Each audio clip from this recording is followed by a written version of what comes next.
Hello students, welcome to BSSCI toppers টকে তোমাদের সকলকে স্বাগত।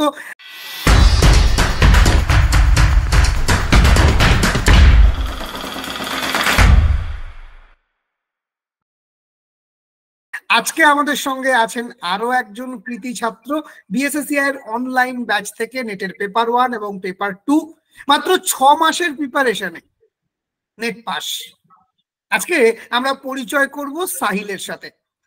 প্রথমেই সাহিলকে অনেক অনেক অভিনন্দন এবং বিএসএসসিআই বেলুড়ে স্বাগত জানাচ্ছি। তো কেমন লাগছে সাহিল সেটটা পাস করার পর? হ্যাঁ স্যার, কি বলবো, মানে প্রচন্ড হ্যাপি। শুধু আমি নয়, আমাদের মানে পুরো ফ্যামিলি, আমার মা, হ্যাঁ মানে মানে এটা মানে বলা ভাষা নেই, মানে এমন আমরা মানে সবাই, শুধু আমি নয়, এই আনন্দটা আমাদের পুরো ফ্যামিলিরই আনন্দ। মানে সবাই একদম মানে আমি বাঁকুড়া কলেজে চাকরি করতাম, মানে ডিএলএড ডিপার্টমেন্টে। সেখান থেকে যে কলকাতায় আমার ফ্ল্যাট, এখানে আমার বাড়ি, সেখান থেকে যে এখানে আমি হঠাৎ করে আবার চলে আসবো, এসে এখানে একটা কলেজ পাবো অনেক কটায়, এটা নিয়ে আমরা খুবই মানে আনন্দে আছি স্যার, একদম পুরো। আর সেটা পুরো বিয়ে আপনাদের সংস্থাকেই মানে এটা কৃতজ্ঞতা আমি একদম জানাতে চাইছি, একদম পুরো স্যার। সাইল, এই বিষয়টা একটু বুঝতে পারলাম না যে বাঁকুড়াতে কলেজ, সেখান থেকে হঠাৎ করে কলকাতায় কলেজ পাওয়া, যদি একটু বিষয়টা আমাদেরকে একটু ডেসক্রিপটিভলি বলো সকল। ওকে স্যার, ওকে। আমি প্রথমে এমএড পাস করলাম। এমএড পাস করার পর আমি হলো অ্যাপয়েন্টমেন্ট পেয়ে ডিএলএড ডিপার্টমেন্টে একটা কলেজে বাঁকুড়াতে। তো সেখানে এখন রুলস রেগুলেশন সবাই হয়তো জানে যে নেট সেট না পাস করলে কিন্তু আপনার বিএড কলেজগুলোতে নেবে না। ডিএলএড এ নেবে এমএড থাকলে, কিন্তু বিএড এ কিন্তু নেবে না। তারপর আমি যখন প্রত্যেকটা কলেজে যাই, মানে আমার নিজের বায়োডাটা নিয়ে, সিভি নিয়ে, প্রত্যেকটা কলেজ কিন্তু আমাকে ফিরিয়ে দেয় যে না স্যার, আপনার হবে না, আপনি কাইন্ডলি নেট সেট পাস করে আসুন। তারপরেই আমার এক বান্ধবী নিস্তারিণী কলেজে, মানে এখন উনি লেকচার আছে পুরুলিয়াতে, ওই আপনাদের নাম্বারটা আমাকে দিল যে তুই ভর্তি হয় এখানেতে। আমি পাস করেছি সংস্কৃত, তুইও পারবি এডুকেশনে, তুই দেখ। তো ওর কাছ থেকে নাম্বারটা নিয়ে আপনাদের সংস্থায় ভর্তি হলাম। হওয়ার পর আমি আপনার আগের বছর আমি যেখানেতে একদম পুরো লো স্কোর পেলাম, এই 5 মাসের মধ্যে আমি সেখানে 186 নাম্বার পেয়ে পাস করে গেছি একদম পুরো স্যার। আর এখন আমাকে কলকাতায় 3 থেকে 4টে কলেজ অ্যাপয়েন্টমেন্ট দিয়ে দিচ্ছে যে আপনি এসে কাইন্ডলি আমাদের কলেজে জয়েন করুন লাইফ সায়েন্স বিভাগে। যেহেতু আমার বোটানিতে এমএসসি স্যার, আমি এডুকেশন সাবজেক্টে কিচ্ছু জানি না। আমি বোটানি সাবজেক্টে এমএসসি করেছি, আমি মাত্র 5 মাসে এডুকেশনেতে একদম পুরো ক্লিয়ার করে ফেললাম। আচ্ছা, যেখানে 5 বছর এডুকেশন নিয়ে পড়াশুনো করার পরেও ছাত্রছাত্রীরা নেট সেট ক্লিয়ার করতে পারছে না, সেখানে বোটানি থেকে এসে বিএড করা, এমএড করা, আর 5 মাসের প্রস্তুতিতে এডুকেশন মানে সেট পাওয়া, এই অসাধ্য সাধন কিভাবে হলো? আরেকটা, হ্যাঁ হ্যাঁ স্যার, এটা বলি। সব থেকে বড় ব্যাপারে আরেকটা কথা ভাবুন, আমি সাবজেক্টেতে 71টা ঠিক করে ফেলেছি, যেখানে আমি আগের বছর 40টাও ঠিক করতে পারিনি সাবজেক্টে। আমি মানে কি বলবো, একটা কিচ্ছু আমি মানে এতে জানতাম না এডুকেশনে। আপনাদের যে টিচার, মানে আপনাদের সংস্থার যে টিচার, আপনাদের যে পরীক্ষার সিস্টেম, আপনাদের যে অনলাইনের মানে ঘরে বসে যে ওই মক টেস্ট, পরীক্ষার আগে আগে যে সমস্ত মানে কি বলবো, প্রত্যেকটা মেসেজ করে করে যে তোমরা ক্লাসে জয়েন করুন, আপনারা আপনারা এই টেস্ট দিন আপনাদের। আর সব থেকে আমার যে পরীক্ষাটা দিচ্ছি, আমার ছেলেদের সাথে যে একটা গ্রাফ পেপার, কতটা গ্রাফে আমি উঠছি, কতটা সেইটা পর্যন্ত আপনাদের ইনস্টিটিউশন মানে দেখিয়ে দিচ্ছে যে আপনি এই উচ্চতাতে আছেন। এই আমি দেখলাম যে আমার একটা পরীক্ষা খারাপ হয়েছে, তারপরে দেখছি যে আমি পর নেক্সট পরীক্ষাটা আমাকে দিয়ে গ্রাফটা আরো তুলতে হবে। মানে এই সব জিনিসগুলো করে করে করে করে 5 মাসের মধ্যে প্রত্যেকটা ক্লাস করেছি, প্রত্যেকটা মক টেস্ট দিয়েছি, এবং প্রত্যেকটা ভেবেছি যে আমি আমাকে র্যাঙ্কটা 1-2 এর মধ্যে থাকতে হবে। আর স্যার একদম পুরো সব কমন, মানে আমি কি বলবো, 100টা কোশ্চেনের মধ্যে আপনাকে মানে মানে দারুণ ভাবে পরীক্ষাটা আমার হয়েছিল। আর আমি নিশ্চিত ছিলাম স্যার পেয়ে যাবো এবারেতে। একদম। তো এই যে অসাধ্য সাধনে আপনি যেটা বললেন যে প্রতিনিয়ত আপনি একটা কন্টিনিউশনের মধ্যে ছিলেন, আপনার রুটিন কি ছিল? কারণ একদম সত্যি কথা বলছি, 5 মাসে সেট পাস এবং অন্য সাবজেক্ট থেকে এসে, it's not a matter of joke. সে কারণে আমি একটু ডিটেলসে জানতে চাইছি যে আপনি ঠিক কিভাবে পড়তেন, কতক্ষণ পড়তেন, কিভাবে ক্লাস করতেন, স্ট্র্যাটেজি ঠিক কি ছিল, যাতে যারা পারছেন না, বারবার ফেলিওর হচ্ছে, তারা যাতে একটা পন্থা, একটা পথ খুঁজে পায়। আমার পুরো বাড়ি যদি খোঁজা হয়, ফ্ল্যাটটা আমাদের এই যে ফ্ল্যাট আছে পিকনিক গার্ডেনে বালিগঞ্জে, পুরো ফ্ল্যাটটা যদি আপনি খোঁজেন, আমার কাছে একটা এডুকেশনের বই আপনি পাবেন না। ফার্স্ট কথা, শুধু পাবেন লাইফ সায়েন্স বোটানির বই। আমার কোনো বুকস কিন্তু লাইফ সায়েন্স ছাড়া কোনো বুকস কিন্তু নেই। আর 12 এর ফিজিক্স কেমিস্ট্রি ম্যাথ এই বইগুলি আছে, এডুকেশন আমার কোনো বই নেই। বিএড কলেজে পড়েছি নোটস, ব্যাস, ওগুলো ছাড়া কোনো সেই কোঠারি কমিশন এইসব উল্টো পাল্টা একটু পড়ে পরীক্ষা দিয়ে পাস করে গেছি। পুরোটাই আপনাদের মেটেরিয়ালস, আপনাদের ফোনে যে আমার অ্যাপস আছে সমস্ত ওইগুলি পড়েই আমি আজকে সাকসেস পেয়েছি স্যার। কিন্তু একদম আমার আর কোনো, আপনি যদি আমার কোনো স্টুডেন্ট বা কোনো টিচার আমার বাড়িতে আসেন, আমার লাইফ সায়েন্স ছাড়া কোনো বই কিন্তু এডুকেশনের বই আমার কাছে নেই, শুধু অনলি ফর ওই বিএসএস এর মেটেরিয়ালস ছাড়া। আর আমার ওই ফোনে যে আছে আপনাদের মক টেস্ট, সেইগুলি ছাড়া আমার কাছে কিচ্ছু নেই। আচ্ছা, শুধু আমি যদি এখানে একটা ছোট প্রশ্ন করি, যে আপনার এক পরিচিতা বান্ধবী, তার থেকে আপনি কন্টাক্ট পেলেন এবং বিএসএসসিআই আসলেন, তো শুধু তার কথা শুনেই বিএসএসসিআই তে ভর্তি হলেন, নাকি আর কিছু আপনি জাজ করেছিলেন ভর্তি হওয়ার আগে? ও হলো, ওর নাম সর্বরী চৌধুরী, আমি নামটাও বলবো। ও একদম পুরো আমার ভীষণ ভালো বান্ধবী, মানে দিদিকাম বান্ধবী বলতে পারেন। ও নিস্তারিণী কলেজে এখন পড়াচ্ছে। ও কিন্তু সংস্কৃততে আপনাদের কাছ থেকে, ও আমাকে পুরো কনফিডেন্ট বলেছিল যে আমি 6 মাসে সংস্কৃতে পাস করেছি ভাই, তুই দেখ 100% করবি, কেন তুই, আমি 6 মাসে যদি পারি বাচ্চা নিয়ে, তুই তো ফ্রি মানুষ, তুই পারবি একদম। ওর কথা শুনে আমি কোনো দিকে করিনি, মন দিইনি, আমি একদম ডাইরেক্ট আপনাদের ইনস্টিটিউশনে ভর্তি হয়ে গেছি। আর কোথাও খোঁজ নিইনি স্যার আমি, একদম পুরো। আচ্ছা, আর ও তো পুরুলিয়া থেকে স্যার আপনাদের ওখানে ভর্তি হয়েছেন, আমি তো কলকাতারই ছেলে। একদম তাই, একদম। আচ্ছা সাহিল, ভর্তি হওয়ার পর আমাদের যে পড়ানোর পদ্ধতি, আমাদের টিচার, অধ্যাপক, অধ্যাপিকা, সার্ভিস, সব নিয়ে তোমার অনলাইন এডুকেশন, এটা সম্পর্কে বিএসএসসিআই নিয়ে তোমার অভিমত বা অনুভবটা যদি আমাদের একটু জানাও। আমি একটাই অভিমত সবাইকে, মানে আমার যতগুলো সবাই আছো বা আমার থেকে বড়, আমার থেকে ছোট, আমার সমবয়সী, সবাইকে একটা কথাই বলবো, স্যারের সাথে আমার অনলাইনে প্রথম হয়তো দেখা যাচ্ছে আমার ফোনে কথা হয়েছে, কোনো শেখানো বার্তা নয়, কোনো কিচ্ছু নয়, আমি নিজের ফ্ল্যাটে বসে আছি, স্যার আমাকে ফোন করেছে। যে এইটা আমি নিজের মত থেকে বলবো, আমাকে যদি কেউ একটুকু বিশ্বাস, আমি বলতে চাই একটা কথাই, চোখ বন্ধ হয়ে ইনস্টিটিউশনকে বিশ্বাস করতে পারো তোমরা। কারণ এখানে কোনো, মানে কি বলবো, কোনো কারচুপি ব্যাপারটা নয় না, ফেস টু ফেস সমস্ত। আমি তো দেখছি, আমি আমার 5 মাসের এক্সপিরিয়েন্স দেখছি যে চোখ বন্ধ করে বিএসএস ভর্তি, মানে বিশ্বাস করা যায়। প্রত্যেকটা টিচার বলেন, কোনো বিরক্ত ভাব নাই, কোনো কিচ্ছু না।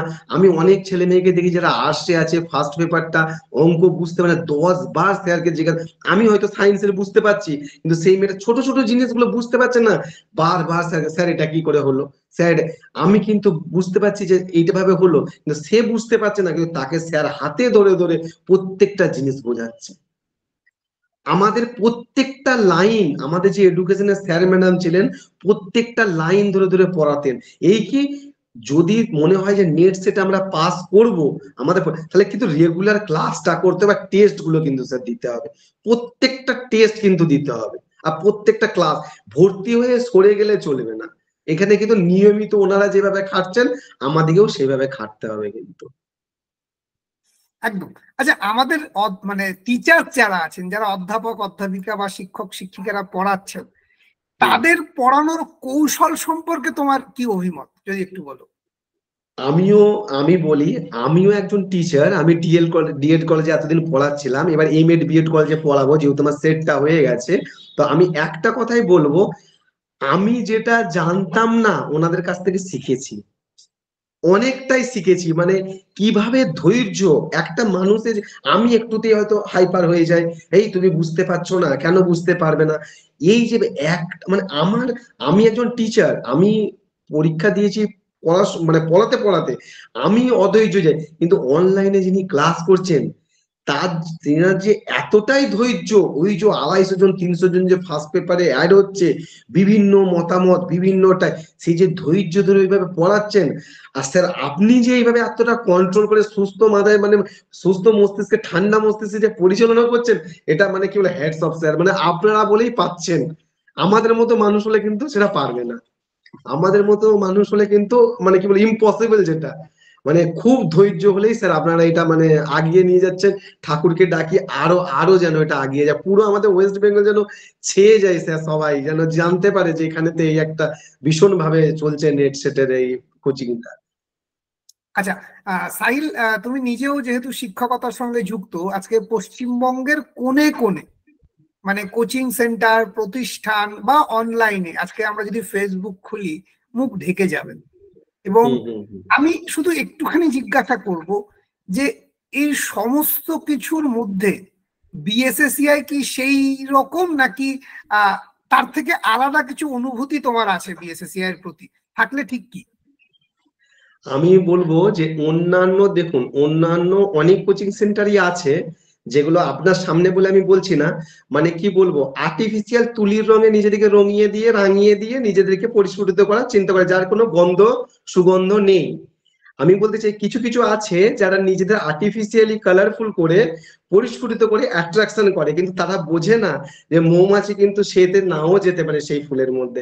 আমি বিএসএসআই কে একটা অরিজিনাল ভাবে বলবো, যেখানে আমি নিজে সাকসেস পেয়ে আমি কিন্তু পরিষ্কার বলতে চাই বিএসএসআই একদম পুরো পিওর। আমি অন্যদের সাথে কোনো কম্পেয়ারই করতে পারবো না বিএসএসআই কে, কারণ আমি ফার্স্ট অ্যাচিভ পেয়েছি, কারণ এসএসসি ফেসএসসি নেই বলেই আজকে আমাদের এই অবস্থা, আমরা এই অবস্থায় পড়ে আছি। তাহলে হয়তো কবে এসএসসি পেয়ে স্কুল টিচার হয়ে যেতাম, ঠাকুর যদি সেই দিন করতো। তো নেই, আমার প্রথম ধাপই ছিল যে আমি কলেজে পড়াবো নেট সেটের মাধ্যমে, যা পেয়ে গেছি স্যার। আর পেয়েছি সম্পূর্ণ আমি 99, আমার 1% বলবো 99% বিশেষ আপনাদের কৃতজ্ঞতা আমি স্বীকার করতে বাধ্য হচ্ছি স্যার। একদম। আচ্ছা সাহিল, যদি আমি তোমাকে জিজ্ঞাসা করি যে এই যে এডুকেশনের 10টা ইউনিট, সবগুলো ছোট বড় রিসার্চের মতো একটা ভাস্ট ইউনিট, ঠিক আছে, সব মিলিয়ে তোমার পড়ার ধরন ঠিক কেমন ছিল যেটা তোমাকে এত সহজে সাকসেস এনে দিয়েছে? হ্যাঁ স্যার, মানে বলি যেদিন স্ট্যাটিস্টিক্স ক্লাস শুরু হলো আমাদের, মানে স্ট্যাটিস্টিক্সটাই একটা এডুকেশনের বিশাল পার্ট, যেটা ফার্স্ট পেপারেও কিন্তু আছে, সবাই সেটা জানবে। ফার্স্ট পেপারেও কিন্তু স্যার ম্যাডাম প্রথমেই আমাদেরকে বললো যে এটা কিন্তু ফার্স্ট পেপারেও আছে, সেকেন্ড পেপারেও তোমাদের আছে। তখনই আমি কিন্তু বুঝে গেলাম যে এটা কিন্তু এমন একটা জিনিস যে এক ঢিলে দুটো পাখি মারার মতো কিন্তু ঘটনা। আমি এটা একটা কনসেপ্ট তৈরি করে ফেললাম যে যেহেতু এই চ্যাপ্টারটা করলে দুটো ইউনিটে আমি দুটো পেপারই আমি পাবো সিমিলার, তাহলে আমি কি করলাম ওইটাতে বেশি ফোকাস দিলাম, ওই স্ট্যাটিস্টিক্সটাতে। তারপর দেখলাম উনি স্যাম্পলিং পড়ালেন, হাইপোথিসিস পড়ালেন, মানে সমস্ত টাইপস গুলো পড়ালেন, নাল হাইপোথিসিস পড়ালেন, সমস্ত ক্যালকুলেশন গুলো করালেন। আস্তে আস্তে আস্তে আস্তে পুরো স্যার আমি প্র্যাকটিস করতে করতে পুরো একদম পুরো একটা স্ট্যাটিস্টিক্স এর আমার কিন্তু কোশ্চেন ছাড়েনি, একটা স্ট্যাটিস্টিক্স এর কোশ্চেন স্যার আমার কিন্তু ছাড়েনি, প্রত্যেকটা আমি অ্যাটেন্ড করেছি আর ঠিক হয়েছে, সব অ্যান্সার কিতে মিলে গেছে। আমি তোমার কথা শুনে যেটা বুঝতে পারছি বা আমি ক্লাসেও দেখেছি, তুমি বোধহয় একটাও লাইভ ক্লাস মিস করোনি, না একটাও মক না টেস্ট না মিস? না না, একটাও না, একটাও না স্যার। মানে বাসে, একটাও ট্রেনে, না। ট্রামে যেখানেই থেকেছো ক্লাসে সাহিল একদম উপস্থিত। একদম স্যার, একদম একদম একদম। আর মক টেস্টে স্যার দেখবেন আপনি প্রিভিয়াস প্রত্যেকটাই আমি আছি। একদম, আমরা সেটা দেখি। আমরা একদম। হ্যাঁ হ্যাঁ তোমার হ্যাঁ দেখো, আমরা একদম। তো প্রতিনিয়ত এগুলো নিয়ে অ্যানালিসিস করছি। তো একদম স্যার, একদম একদম একদম একদম তো একদম স্যার। তাহলে একটা জিনিস কিন্তু স্পষ্ট যে আমাদের কাছে আজকে যারা পড়ছে বা পড়ছে না, ধারাবাহিক পড়াশুনো এবং প্রতিটা লাইভ ক্লাস কেউ যদি মন দিয়ে করে, প্রতিটা টেস্ট যদি কেউ দেয়, সাফল্য 6 মাসেই আসবে। 5 মাসে স্যার, 5 মাসে সাফল্য তার মানে কি বলবো কদম চুমতে বাধ্য। আমি আমাদের কলেজেও বলেছি স্যার, প্রত্যেকটা ওরা সবাই একটা কথা বলছে, তুই সায়েন্সের হয়ে আপনি কিভাবে পেলেন, এডুকেশনে কিভাবে হলো আপনার, আমি তো বুঝতেই পারছি না। আমি আগেও আপনাকে বললাম যে আমার বাড়িতে একটাও এডুকেশনের বই আপনি পাবেন না, শুধু লাইফ সায়েন্স ছাড়া। আমি সবাইকে একটা কথাই বলতে চাই, তোমরা যদি মন দিয়ে 5 মাস ভালো করে প্রত্যেকটা ক্লাস করো, একদম 100% নেট সেট বাধ্য বিএসএস এর হাত ধরে। থ্যাংক ইউ সাহিল, অনেক অনেক ধন্যবাদ, খুব ভালো হুম লাগলো। হুম। আচ্ছা, একটা ছোট্ট প্রশ্ন শেষে একদম মনে আসলো, দিনে কত ঘন্টা পড়তে হবে সাহিল এরকম সাকসেস পেতে গেলে? আমি বলবো স্যার, আমি মেনলি পড়তাম বলতে, আমার তো ধরুন কলেজ আছে, আমি তো ধরুন 10টা 4টে আমার কলেজ থাকতো। হ্যাঁ, তারপর যাবতীয় একটু বাড়ির টুকিটাকি, আর সব থেকে বড় আমার কলকাতায় বাড়ি, আমি থাকতাম সেই বাঁকুড়াতে, যাওয়া আসার ব্যাপার থাকতো ট্রেনে বাসে। আমি কিন্তু স্যার ভীষণ ভাবে যে পড়তাম সেটা কিন্তু না, আমি শুধু ওই বললাম না আপনাদের যে টেস্ট গুলো হতো ওটা ভালো করে পড়ে, আর একটা কথা বলি স্যার, আমি দেখুন একটা কথা বলি, প্রতিনিয়ত যদি একটা জিনিস পড়া যায়, আপনাদের যে মেটেরিয়ালস গুলো দেওয়া হয় রুটিন ওয়াইজ যদি পড়ি আমি, তাহলে আমার এমনি পড়া হয়ে যাচ্ছে। 2 থেকে 4 ঘন্টা পড়লেই কিন্তু এনাফ। কাউকে রুটিন ধরে ওইভাবে সকাল থেকে সন্ধ্যে, হাউস ওয়াইফ বলুন মানে জব মেম্বার বলুন, সবাইকেই বলছি একটা কথাই বলবো, যে শুধু ক্লাসগুলো করতে হবে আর মক টেস্ট গুলো মন দিয়ে দিতে হবে, তাহলেই সাকসেস হবে। আর যেগুলো ভুল হবে, আমি বলছি আমার 30 নাম্বারের মক টেস্ট হয়েছে, 30টা কোশ্চেন, আমার 15টা আমি বলছি ভুলই হয়ে গেল, 15টা তো ঠিক হয়েছে। এবার আমি তারপরেই স্যার অ্যান্সার গুলো সব মিলিয়ে যাচ্ছে, একদম দিয়ে দিচ্ছে, আমি সেই অ্যান্সার গুলো মুখস্থ করে নিলাম, ব্যাস ঝামেলা শেষ হয়ে গেল, আমার 30টাই অ্যান্সার জানা গেল। ব্যাস প্রতিদিন যদি 30 30 30 কত কোশ্চেন হচ্ছে, এবার দেখ না কি বোর্ড থেকে কোশ্চেন দেবে, সবই তো হয়ে গেল আয়ত্তের মধ্যে। একদম। আচ্ছা, তুমি এডুকেশনে কতগুলো কমন পেয়েছো সেটে বিএসএসসি এর কমন থেকে? আমি, হ্যাঁ স্যার, আমি 71টা আমার মোটামুটি ঠিক হয়েছে কোশ্চেন, 71টা আমি ঠিক করে ফেলেছি, যেখানে আগের বার 35টাও আমার ঠিক হয়নি। আর আমি কমন পেয়ে, দেখুন স্যার, আমার নিজের বলতে তো কিছু নেই, আমার নিজের বলতে বলতে আমি এডুকেশনে ভিখারি, আমি যা সম্পদ যেটুকু পেয়েছি সব ওই ইনস্টিটিউশন থেকে, কমন বলতে তো সবই ওখান থেকে, আর তো কিছু আমার নেই, আমার বই নেই, আমার কিছুই নেই, আমি অন্য স্ট্রিম থেকে এসে এডুকেশনে পাস করেছি। সে একদম। কোষ কলা স্যার, কোষ কলা, হ্যাঁ, রক্ত সংবহন, এই সমস্ত পড়ে আমি আজকে কোঠারি কমিশনে পাশ করলাম। খুব ভালো। একদম, এটা একদম বাস্তব সত্যি কথা। হ্যাঁ হ্যাঁ হ্যাঁ তো অনেক অনেক ধন্যবাদ সাহিল, খুব ভালো লাগলো কথা বলে। এবং আশা হ্যাঁ। করি যারা এডুকেশন নিয়ে খুব চিন্তিত, বারবার চেষ্টা করেও পারছো না, তারা হুম, বুঝতে পারছো যে কন্টিনিউয়াস একটা যদি পড়াশোনার মধ্যে থাকা যায় এবং একটা রুটিন মাফিক ওয়েতে এগোনো যায়, আর শুধু হার্ড ওয়ার্ক নয়, স্মার্ট ওয়ার্ক, যেমন সাহিল ট্রেনে বাসে যেতে যেতেও ক্লাস করতো, আমি নিজে জানি, এবং নিজে মক টেস্ট প্র্যাকটিস করতো। কারণ কি, আমাদের মুঠো ফোনে, আমাদের হাতে সবার কাছেই 24 ঘন্টা সময়, আমাদেরকে ঠিক করে নিতে হবে আমরা ওই বাসের সময়টা ফেসবুক ইউটিউব স্ক্রল করে কাটাবো, নাকি দুটো মক টেস্ট দিয়ে নিজের নলেজকে আরো বাড়িয়ে তুলবো। সাহিল নিজের সেই নলেজকে বাড়িয়ে তুলেছে এবং আজকে সফল হয়েছে। তোমরাও চেষ্টা করো, তোমরাও পারবে। সাহিলকে অসংখ্য ধন্যবাদ। আজকে এ পর্যন্তই, দেখা হবে টপার স্টকের নেক্সট কোনো টপারকে নিয়ে তোমাদের সাথে। ধন্যবাদ।